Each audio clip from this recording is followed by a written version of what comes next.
Once again, welcome to my video blog AjayTechTips. ഞാൻ അജയ്, നിങ്ങളെവർക്കും സുപരിചിതൻ. അപ്പോൾ ഞാൻ ഇന്ന് വന്നത് ഒരു ടെക് ന്യൂസ് ആയിട്ടാണ് വന്നിട്ടുള്ളത്. നല്ല ന്യൂസ് ആണോ ചോദിച്ചാൽ അത്ര നല്ല ന്യൂസ് അല്ല. നിങ്ങൾ തമ്മിൽ കണ്ടപ്പോൾ തന്നെ മനസ്സിലായിട്ടുണ്ടാവും. വിൻഡോസ് 7ലും വിൻഡോസ് 8.1ലും ഇനി ക്രോം അപ്ഡേറ്റ് കിട്ടില്ല. അപ്പം ആദ്യമായിട്ടാണ് എൻ്റെ ചാനൽ കാണണമെങ്കിൽ ഒന്ന് സബ്സ്ക്രൈബ് ചെയ്യുക, തൊട്ടടുത്തുള്ള ബെല്ലൈക്കൺ പ്രസ് ചെയ്യുക, ലൈക്ക് ചെയ്യുക, കമൻറ്റ് ചെയ്യുക, മാക്സിമം ഷെയർ ചെയ്യുക. അപ്പോൾ നേരെ വീഡിയോയിലോട്ട് പോകും. നമുക്കറിയാം വിൻഡോസിൻ്റെ ഏറ്റവും പ്രിയപ്പെട്ട ഓപ്പറേറ്റിംഗ് സിസ്റ്റങ്ങളിലൊന്നാണ് വിൻഡോസ് 7. ഇപ്പോൾ ആൾക്കാർ യൂസ് ചെയ്യേണ്ട അറിയില്ല, എന്നാലും ചില ATMസിൽ വരെ എപ്പോഴും വിൻഡോസ് 7 യൂസ് ചെയ്യുന്നുണ്ട്. പിന്നെയുള്ളത് വിൻഡോസ് 8.1, അത് അത്ര സക്സസ് അല്ല. രണ്ടിലേക്കും ഗൂഗിൾ ക്രോം അവരുടെ അപ്ഡേറ്റ് കൊടുക്കണമെന്ന് നിർത്താണ്.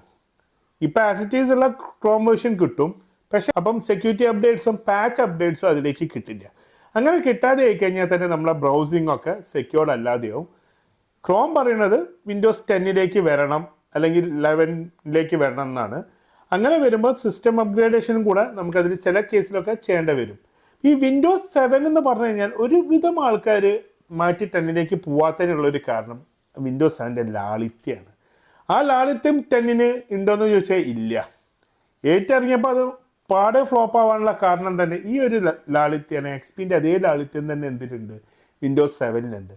പക്ഷെ നമ്മൾ അപ്ഗ്രേഡ് ചെയ്യേണ്ട ഒരു അവസ്ഥയിലേക്കാണ് വരുന്നത്. ഈ ജാനുവരി 15 മുതൽക്കാണ് ക്രോം സ്റ്റോപ്പ് ചെയ്യണമെന്ന് പറഞ്ഞിട്ടുള്ള ഒരു ന്യൂസ് ഗൂഗിളിൻ്റെ സൈറ്റിൽ അവർ ഇട്ടത്. ഗൂഗിൾ ക്രോമിൻ്റെ സൈറ്റിൽ, അതായത് വിൻഡോസ് 7 അതേപോലെ തന്നെ 8.1ലും ഇനി ഗൂഗിൾ ക്രോമിൻ്റെ ഒരു അപ്ഡേറ്റും കിട്ടില്ല. ഈ ഒരു കാര്യം പറയാനാണ് ഞാനിവിടെ വന്നത്. അപ്പോൾ ഇങ്ങനത്തെ ടെക് ഇൻഫർമേഷൻ കിട്ടണമെങ്കിൽ എൻ്റെ ചാനൽ ഒന്ന് സബ്സ്ക്രൈബ് ചെയ്യാൻ മറക്കരുത്. മറന്നുണ്ടെങ്കിൽ ഒന്ന് സബ്സ്ക്രൈബ് ചെയ്യാം കേട്ടോ. അപ്പോൾ മറ്റൊരു വീഡിയോ കാണുന്നവരെ good bye, stay safe, take care.